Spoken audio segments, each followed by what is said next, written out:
You're listening to Readers and Writers with your host, James Hill and Athena Paris of Rock Hill Publishing. I'm Amy Ravichandran, and today we're talking about the business of writing, being an authorpreneur. I have to slow down to say that.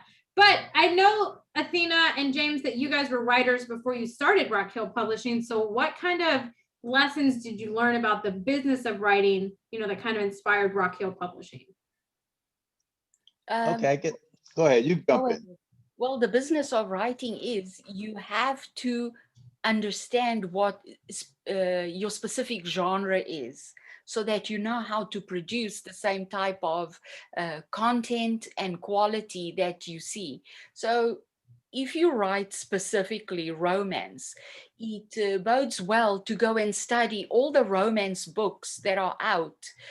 You go to a bookstore, for example, and you read as many romance books as you can so that you understand how they are written. So either to copy or to be completely different. And that is how you start learning. It's from the understanding of how other people did it that you then know what to do as well. I kind of like did it a different way because I started writing sci-fi, and I did read sci-fi. Like I read Asimov and different people like that.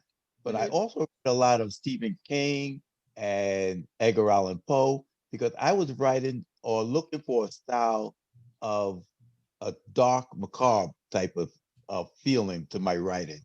And so I was looking more at the style of different people who wrote, not in so much the genre that I was writing in, because I still don't write horror. I don't think I'm a good horror writer, but uh, I still write from that angle of what would you call it? Dystopian. Okay. And funny thing is, I didn't even know the word dystopian existed when I was writing. And much later, I found out somebody said, "Hey, you're a dystopian writer," and I was like, I had to go look it up and said, "What the heck is a dystopian writer?"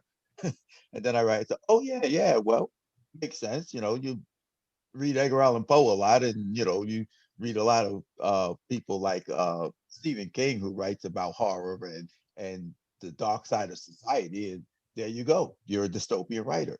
Right. So Well, I mean, I that love that. So, I know you guys were both kind of, writing before you started Rock Hill Publishing and everything like that. So, what kind of guided you to make that decision to publish your first book? And then what lessons did you learn from the business sides of that, that kind of inspired what Rock Hill is today? well, I learned that writing is easy. Hmm. You can sit down and you get ideas, and once you get flowing, it's an easy thing to do. And I know a lot of writers gonna say I'm crazy and what the heck am I talking about? But once the ideas start coming to you, it's an easy thing to do. So writing that first book is kind of easy. It's writing the second book and the third book, and to keep at it when you're not making the sales, when you're not being published, because you get rejected and you start thinking about what's wrong with me. This is wonderful. Why is this not just grabbed up and people just love me for it? And it becomes the idea of, well, first off, did you write a, a technically good book? The story might be good, but did you get it edited? Had someone else looked at it and told you where your plot holes were? So you need Right. editors. Then you need proofreaders. You need fact checkers. Do you write something in your story that's just factually wrong? And the reader will call you out on that. So somebody else reading your story and you say the sun is blue, well, people are going to call you out on it if you're not writing some kind of fantasy in a fantasy world. You know, Right. so Yeah. it so when you start thinking about the business of writing, you start thinking, did I cross all the T's and dot all the I's? You know, did I did I stick into one genre? Did I say I write a sci-fi and actually write a fantasy? You know, did, did I write a love story rather than a romance? Because there are technical things that go with that genre that you have to actually hit if you want to be considered a romance writer. I'm no romance writer. I do write stories with love in them, but they don't meet the criteria of being a romance writer. And I'm sure Athena could tell you that She read all my stories. Yeah. One of the things that sometimes I wish every new writer understood, there's two things that they should really concentrate on. And that is, you know, when they say study your craft, and your craft needs two really important things: plotting and characters. You need to understand the story, and you need to understand how your characters are evolving through the story. And those are the two elements that every writer should understand, because that is usually where the story falls apart, is that the two of them don't mesh exactly right. You might have a bit of a plot and you might have a bit of characters, and that doesn't make a good and solid story. And that's what you need. You need characters that your readers can understand and feel through, and you need the story that keeps your reader's mind glued to the book. So if you're able to learn those two things, you're already on a very good path. See, and I love that. I think something, you know, as a brand new writer, you know, if I was inspired to write a book, do all these things, I know that we have to find editors and proofreaders and formatters and development and content editors. I mean, there's a slew of things that you have to do if you decide to go this route on your own. And so I think, you know, how can you turn being an author into a business? Like you guys turned it into Rock Hill Publishing, right? Now you guys take your own authors and you like working with new authors. So how can you kind of turn that spin, whether you start a publishing company or not, you know, how can you kind of turn being an author into a business? You know, like what expenses are you looking at if you self-publish versus, you know, going with, you know, Rock Hill or, you know, a bigger traditional publisher? You know, what are the expenses that you're kind of looking at as being an author? Your first expense is editors, Mm-hmm. because every writer needs a good editor. Even editors need editors, as Tina will tell you. Uh, she comes to me, and I'm not a good editor. I can't give you the technical stuff of editing, the grammar stuff, but I can't give you the content editing part of it. Right. I can tell you if your story is flowing correctly, if your story started off too soon or too late, it didn't really have a satisfying ending. So I can do that kind of developmental editing. I can do the content, but there's two different types of writing, or two different, like Athena was saying. There's plot-driven stories and they're character-driven stories. And if you're writing a plot-driven story, then the characters are not so much second nature to the story, but the story itself is what is being what drive people to read it. They want to see what happens next. And Right. if you have too many things out there that go nowhere, people get lost and they don't understand your story anymore. So you have plots that, subplots that go off and you never come back to them, or you never, explain why they were there. It starts to eat on the reader's mind. I always think about, as I'm reading something, there's something in the back of my mind. Okay, he said this in this part. Okay, is he coming back? And if you don't come back to it, it becomes that little nagging little thing that, well, what happened to, the car ride? It was a big deal in chapter 3, and here we are in chapter 7, and you never told me where they went in the car or why they went in the car. And Yeah. then you have the other idea of the characters. And if it's a character-driven story, people have to want to know about the character. So you have to develop real life people, as they say. You can't be Mhm. a two-dimensional person, height with weight. You there got to be more substance to the character. You got to know what they're thinking. You got to know what they're feeling. It got to be realistic. You can't have a bad guy who all of a sudden turns out to be an angel.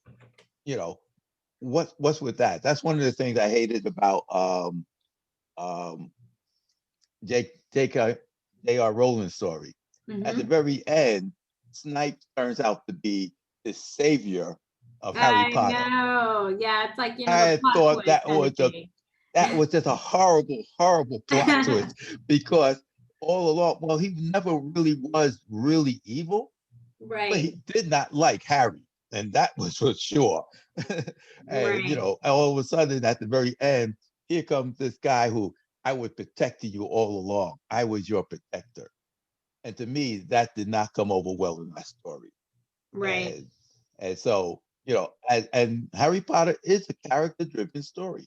It's about Harry Potter, and it's about the friends that he makes that drives that story on and on and on.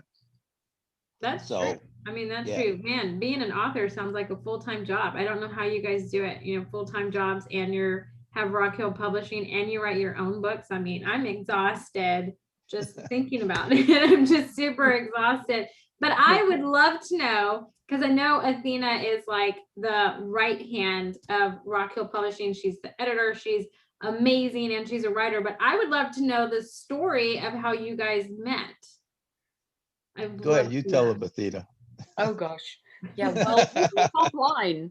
We met online through, I don't know if it was an Amazon or Facebook like for like, when those things mattered back then. So, and then of course, a lot of people who don't know each other suddenly meet like that on, because this page leads to that page, and so on and so on. So we shared likes, and then somehow he looked up my books, liked it. I stalked her. Oh, okay. So you pulled a Sandy Lawrence and you stalked her. Okay. Yes, I stalked her. Okay. He read my stuff. I guess he liked it. And then we started talking, like comments. You just make small comments, and then eventually you actually start sending each other private messages and asking about things. And then he heard I was teaching at the time. And we started talking about editing and reading each other's material and all of that. And then, eventually he offered me the chance to become an editor for Rock Hill Publishing. And well, in all that talking, I found out she really loved to edit. And if you want to find somebody who's an editor, you have to find somebody who really likes to work. Yeah, like loves it. Yeah, sleeps and breathes it. Yeah. Yeah, and I really needed an editor. But I didn't want just any editor. I wanted somebody who understood the job of editing, who really liked editing, and who knew, because to be an editor, people think that you just go in and cross out words and put your own words in, or, oh, this has got to go, that has got to go. But no, it's the idea of developing and working with the writer and getting their ideas in a better format, and as she said, polishing their work. She doesn't want it to become her work.